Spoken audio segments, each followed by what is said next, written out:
반갑습니다, 여러분. 여러분들을 합격으로 안내해드릴 역사 이야기꾼 사기꾼 최용욱입니다. 자, 오늘은요, 여러분들 413페이지에 바로 실학에 대해서 설명을 드립니다. 양이 좀 많아요, 이 실학에 대해서. 하지만 여러분들 시험 문제 출제 빈도 장난 아니라는 거 다 알고 계시죠? 자, 오늘의 주제 바로 무엇이랬냐? 실학이 됩니다. 자, 오늘의 주제는 여러분들 이렇게 아예 실학이라고 딱 표시를 해둬야 돼요. 실학이 되는데 실학의 첫 번째 들어가는 건 실학이 왜 갑자기 등장했냐, 등장 배경에 대해서 여러분들 간단하게 말씀을 드릴게요. 배경은 다른 게 아니라 조선 후기가 안정기가 아니라 혼란기입니다. 근데 문제는 조선을 지배하는 학문은 여러분들 다른 학문이 아니라 바로 성리학이었죠. 근데 이 성리학이 한계에 부딪히게 돼요. 성리학이 한계.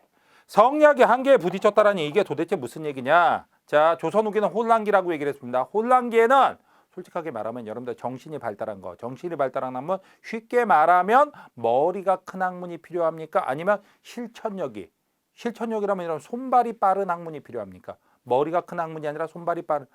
절 보면서 자꾸만 성리학 같다라고 생각하시는 분들이 가끔가다 있어요. 머리가 크다라고. 손발도 길어요. 아시겠죠? 자, 그런데 성리학이라는 학문은 바로 뭐냐면 머리는 대딱 크고 손발은 좀 짧은 학문이에요. 그러다 보니까 솔직히 실천성이 그리고 개혁성이 딸릴 수밖에 없죠. 이게 바로 자신의 이 시대를 지탱하는 학문이 한계를 보고 흔들린다. 새로운 대안들이 나올 수밖에 없는 거죠. 거기다가 청나라에서 무엇이 전례가 되냐? 새로운 학문으로서 고증학이 전례가 되고요. 그 다음에 또 하나는 무엇이 되냐? 서양 문물이 전례가 되기 시작합니다. 이러다 보니까 새로운 학문인 실학이라는 학문이 등장하는 바탕이 됐던 거예요. 그렇게 하게 되고 두 번째는 누가 있었느냐? 여러분들이 바로 정약용 그쪽으로 들어가는 게 아니라 이제 선구자들도 조금 보셔야 돼요. 선구자로는 도대체 어떤 사람들이 있었냐? 제일 먼저가 여러분들 이수광이라는 인물이 있어요. 이수광은 백과사전 하나 썼는데 그걸 바로 지복유설이라고 얘기를 합니다. 지복유설이란 백과사전을 썼고 그 다음에 우리나라에서 최초로 천주교를 소개한 인물 중에 한 명이기도 해요. 이수광이라는 인물이.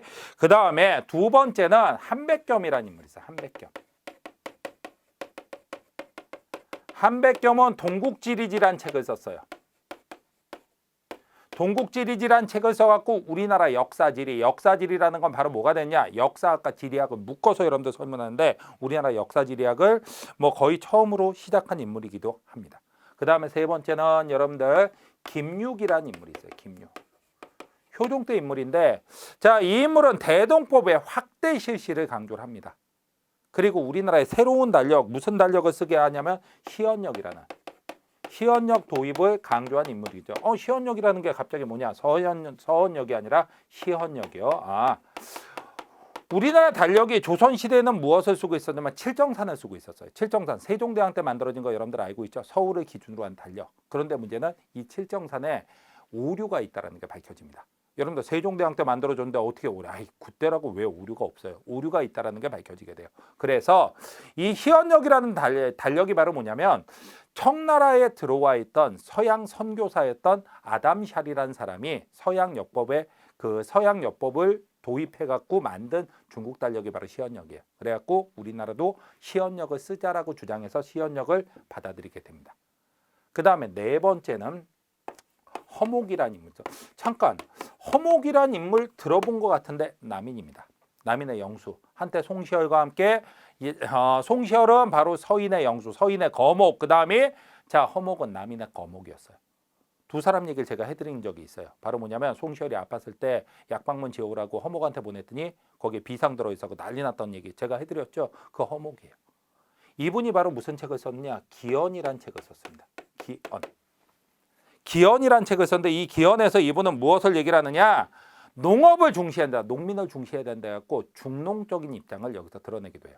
근데 보수적인 입장도 있습니다. 여기서는 분명히 중농적인 농업을 중시하는 그런 개혁안의 입장을 그리고 세금도 좀 낮춰주라는 농민을 위한 입장도 들어가 있긴 하지만 조금 보수적인 것도 있어요. 무엇이 있었냐면 여러분들 일단 호포제를 반대합니다. 호포제를 반대한다라고 얘기를 하는데 호포제라는 게 도대체 뭐냐? 여러분들 항상 포자가 나오면 군포에 대한 얘기가 돼요. 근데 군포는 원래 누구한테만 16세부터 60세까지의 양인 장정 남자한테만 받아가던 거였죠. 그런데 이걸 호포라고 하면 신분 기준으로 받아가지 말고 집포자니까 집집마다 받아가자라는 주장이에요. 결포제가 되면 1결, 2결, 1결, 2결은 토지니까 땅에다가 부과하자라는 얘기가 되는 거예요.